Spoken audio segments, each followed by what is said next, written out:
Jackson Radio Show. All right, everybody. Why teach kids about guns, huh? If the left told the truth about guns, the gun control discussion would end immediately. It's true. It's not what I want to talk about this segment, because I want to get into some stuff about Barack Obama and what the Democrats were willing to do in order to keep us from being where we are right now, which is bringing sanity back to politics. But I do want you to understand the game that's being played. The left does not want people to know the truth, whether it's about guns, immigration, Muslim terrorism, tax policy, you name it. They don't want you to know the truth. If you know the truth, you would never, ever in your wildest dreams side with them on anything. And so when they do get you into that system, they force you to stay into it. You must believe guns are bad, or you won't get that job. You won't get tenure. You will be ostracized in their community. Ask any leftist. Every one of them has a situation where they went against the grain, and either they left or they stayed and they kept their mouth shut. They are a complete culture of cowards. That's what they are. Wouldn't stand up to look. I've been around conservatives, and we'll talk, and somebody will say something that I disagree. Like I forget, the exact circumstances, but I remember just recently being around something I disagreed, and I was like, I don't agree with that. And the person kind of went, and we changed this. He changed the subject, but what I wanted him to understand is what you just said, I don't agree with. You can like me, not like me, but I'm going to give you my opinion. I'm no chump. I'm no PB. I'll leave it at that. You'll figure it out. I'm not going to let you say something that I disagree with, and then I just go along to get along. Not going to happen. I got confronted by a guy. We were having a Twitter battle. He calls himself a conservative, but he's an anti-Trumper. He sees me at CPAC, and and we've been friendly up to that point, but I'd see him on Twitter, and I just went after him like, you're a moron. You're buying into this leftist drivel. And I would challenge all of his tweets that were anti-Trump. Some of the things he tweeted, I completely ignored because they were correct. But the things where he was wrong, I didn't. He sees me at CPAC. He's like, man, hey, you're battling with me on Twitter. I said, get your stuff right and we won't battle on Twitter. Well, I just don't think we should be going after each other. I said, I completely agree. But when you say things that are wrong, I will go after you. End of story. Have a nice day. We can be conservatives. I don't have to agree with you in lockstep. By the way, you don't have to agree with me either. You can go to kjradio.com, send me a note, or you can call 844-551-8255. And if you really don't disagree, I'll have you on the show. And then if you want to bring some friends, if you have a friend, Kevin, I got a friend, then invite your friend. If your friend or whomever, acquaintance, if you know somebody that thinks they know it all, bring them here. I will put them on. I will debate them. We will not clip one word or anything from what they say. You will hear it in its entirety. And I'll be very respectful for as long as they are. If they're not respectful, I won't be respectful. But if they're respectful, I'll be respectful. And I'm just going to ask questions. I'll just be like, okay, well, let's just pretend that I agree with you. Now, what about this? And what about that? And here's what I'll do. I'll make it fun for everybody. We'll play 20 questions.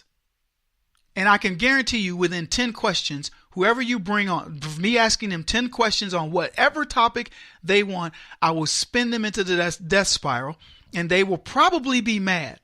But they will either have to change their mind or admit they can't defend their point. And I won't make a statement. I'll only frame what I say in questions. Now that's pretty bold. That's about as easy as I can make it on somebody. I'm going to ask you questions, non-offensive questions about what your policies stand for, and things that you may or may not know about things. And we'll keep count. Somebody will ding, 1, ding, 2, ding, 3. And I'm going to do 20 questions, but within 10, it won't even take me 10.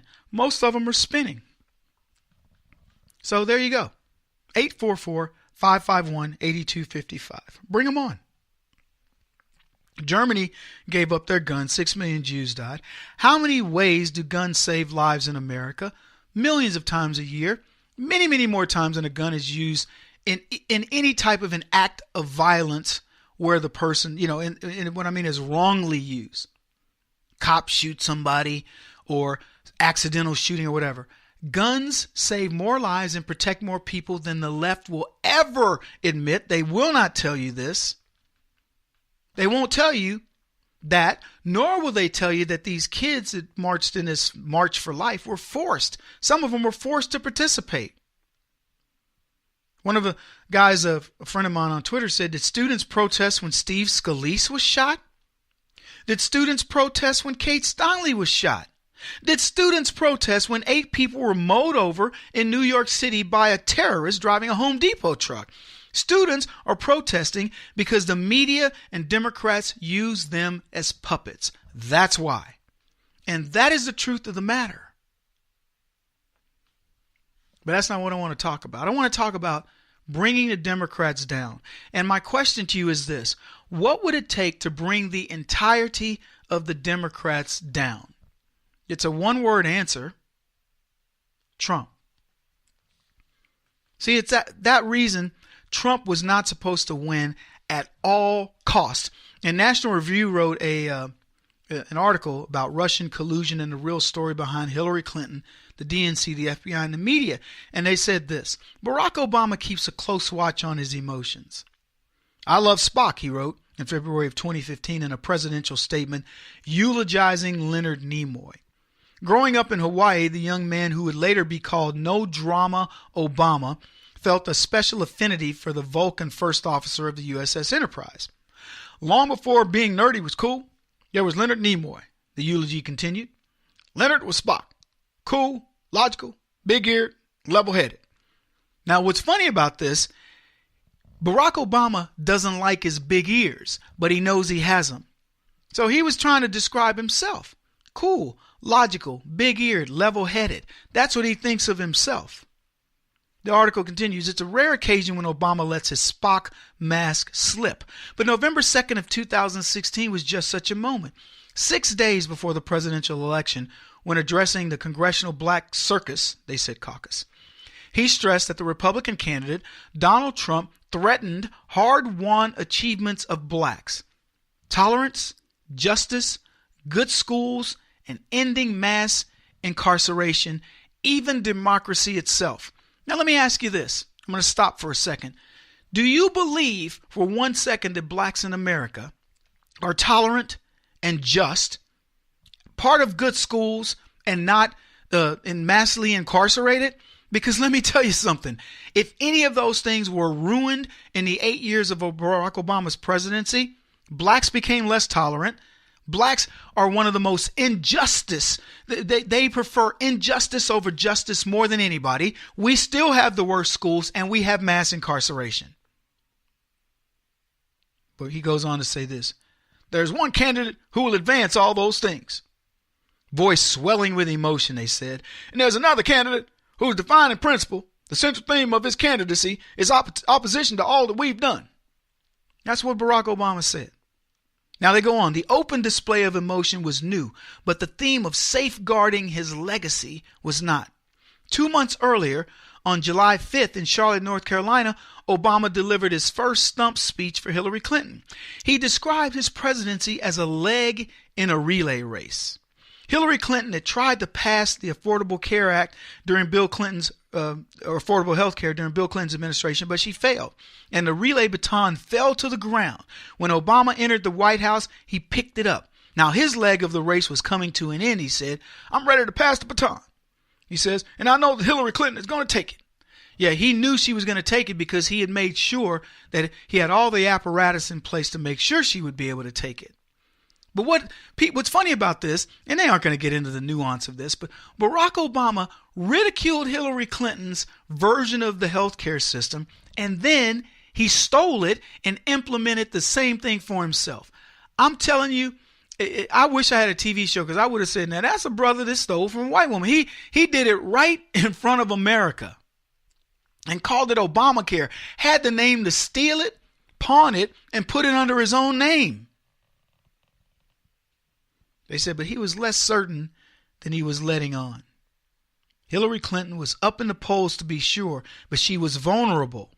3 weeks earlier, On June 15th, a cyber attacker fashioning himself as Gussifer 2.0 had published a cache of emails stolen from the DNC. They proved, as supporters of Vermont Senator Bernie Sanders had long alleged, that the DNC had conspired with the Clinton campaign to undermine their candidate. Sanders was still withholding his endorsement of Clinton for president, even though her nomination as a Democratic candidate was now a foregone conclusion. I'm going to stop there for just a second because I want to continue in the next segment. But what they're saying here, what the National Review is pointing out, is that Barack Obama knew all of this. He knew Bernie Sanders was being cheated. He knew Trump was being cheated and targeted. He was spying on him and all these things. And he had let it slip that his legacy was at stake. Kevin Jackson on the Black Sphere Radio Network. Do you owe back taxes to the IRS or state? The secret to avoiding the IRS nightmare is to seek professional representation. My friends at Security Tax Associates provide the most cost-effective and ethical representation in the industry while helping to avoid seizures, levies, and wage garnishments. Security Tax Associates is here to ensure that the appropriate steps are taken to permanently eliminate any possibility of future tax burdens once and for all. For a free, no-obligation consultation, contact Security Tax Associates, 844-779-4177. That's 844-779-4177. 844-779-4177. Or visit them at securitytaxassociates.com.